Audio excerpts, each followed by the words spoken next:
వికారాబాద్ జిల్లా మున్సిపల్ పట్టణంలో జిల్లా ఎస్పీ ఎన్ కోటిరెడ్డి ఆదేశాల మేరకు జిల్లా టాస్క్ ఫోర్స్ ఇన్ఛార్జి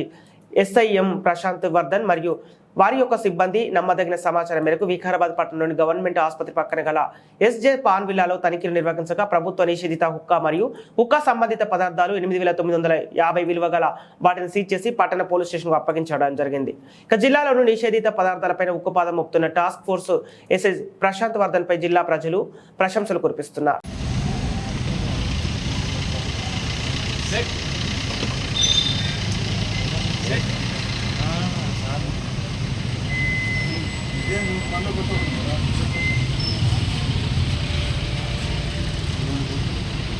తాలికాడ తీసుకో మొత్తం మీకు చేసేసి